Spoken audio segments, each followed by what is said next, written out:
Maximize Your Influence is your podcast for the latest persuasion, sales, and negotiation techniques. Our mission is to help you influence on command, anyone, anytime, anywhere.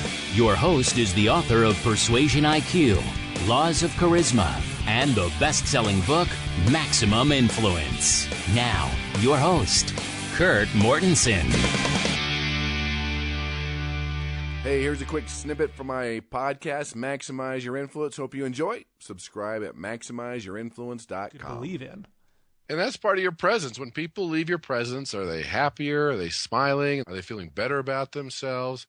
And we can't confuse passion with hype or just raw excitement or even extra caffeine or too many Red Bulls. I mean, this is coming from within and your audience feels it. Not like that puppy that's just bouncing all over the place.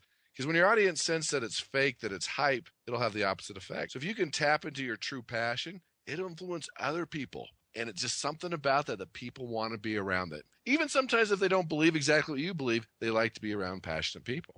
What can you do to make that passion come out a little bit better without creating, like you said, that feeling of, oh, this is just too much too fast. I got to take a shower, right? This guy is just horrible. How do you get that happy medium?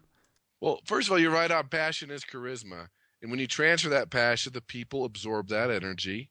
And again, they want to be around you when you've tapped into that passion. And some people, well, how do you tap into that passion? What is that passion?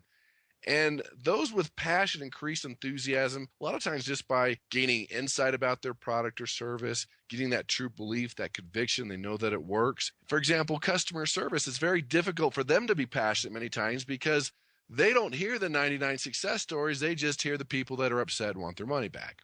So sometimes in customer service, you have to get the testimonials and train them and show them why people love their product or service. Even with salespeople, sometimes that happens. So if you can really get in front of the product, get knowledge, a lot of times if you can be sincere in your interactions, always enhance your people skills, being authentic, confidence is all part of that, but truly believing in what you're doing and how you're helping people. And sometimes that comes down just to product knowledge and knowing what it is and understanding the testimonials instead of always getting stuck in the people that maybe are being negative or want a refund. But you remember, it's human nature. We've talked about this, that if you have 10 compliments versus 1 negative criticism, we always get stuck on the negative versus the 10 positive.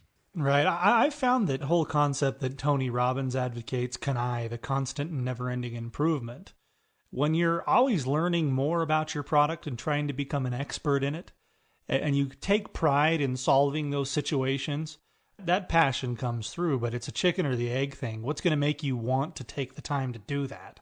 And you should really evaluate your professional situation if you're going, I just don't want to take any more time to learn about, maybe it's the pharmaceuticals that I'm selling, or maybe it's this advertising package that I'm selling. If you just don't have the desire to do it, I mean, what's the point? I don't imagine we have a lot of those kind of people listening to this podcast.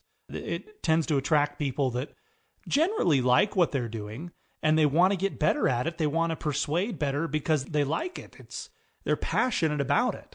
So as long as you're enthusiastic and you believe in your product, that could be good enough for you. Sometimes passion is like sculpting. Sometimes we're just getting a little closer. We're trying to find that exact thing we're truly passionate about. Sometimes we experiment with different tasks and topics. Sometimes we think we're passionate about something, we try it, and we're not. But if you can just get out there and find out what you're passionate about, read a little more, do a little more research. But here's the key that's really important with any product, service, or anything that you're doing. This is what I want you to take away today. When you're giving a presentation, when you're talking on the phone, when you're talking to somebody face-to-face, the question of the day is, are you singing the song or are you singing the words? Meaning, are you just going through the motions, doing another presentation, talking to another person? They can sense it. Totally. Your prospect knows. Yeah. Or are you singing the words? Does it feel to your prospect that it's the first time you've ever given this presentation, and they know that you believe in it, and they know it's going to help them, and they know it's going to change their lives? Sometimes we've all got stuck in the rut. I've done it too, to where you've given a presentation so many times, or you've prejudged them that they're not going to do it, and you just go through the motions. So ask yourself as you do these presentations, and you talk to people this week, are you singing the song or are you just singing the words? Yep. Agreed. Well, that's good information, everybody. You've got to sing the song and not just the words. Otherwise, if your income is connected to your ability to close sales and persuade, Well, if you were a stock, I would go short. All right. Thanks for listening. To listen to the rest of the podcast or subscribe, it's MaximizeYourInfluence.com.